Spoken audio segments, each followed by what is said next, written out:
Welcome to night number 110 of History Bedtime Stories in our pajamas in bed. And tonight's episode is brought to you by Buddy's Pizza. Tonight, we're talking about Clara Blanche Arthur. She was a suffragette and a Detroit activist for women and children's betterment and care, as well as protecting children in the workforce. She's not born a Detroiter. She's born in 1858 in New Brunswick, Canada. But she moves to Detroit in 1885 with her husband, James Arthur. Once here, she joins the Michigan Equal Suffrage Association.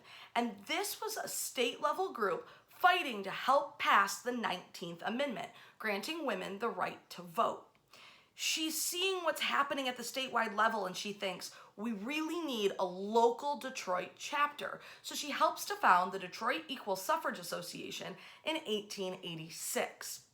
As she's working to sort of change the Constitution nationally, she also is addressing these issues at a state level. And she helps to change the state constitution so that women could vote on tax and bond issues by 1910.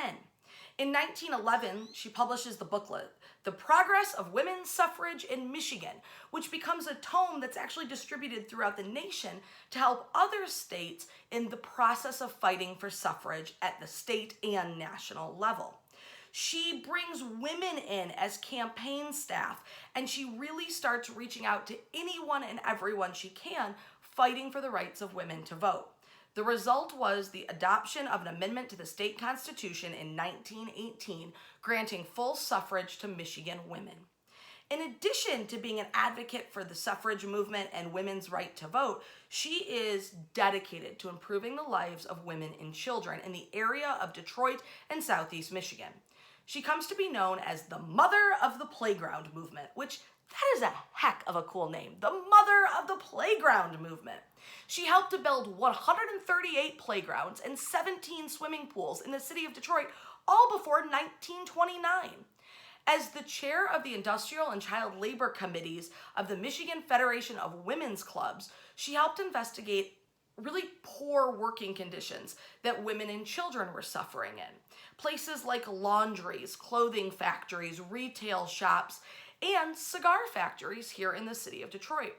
Among many of her really core ideas was that women should be among the inspectors of the workforce because they may notice things men don't that make it unfair or more difficult for women or children to work.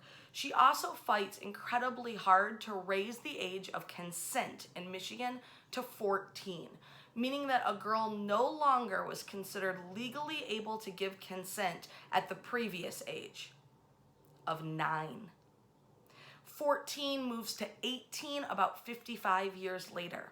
But Clara Blanche Arthur was one of the first women to really bring this to a statewide level, that consent needed to go to 14 and right to work needed to go to 14, and we really needed to protect children in this state.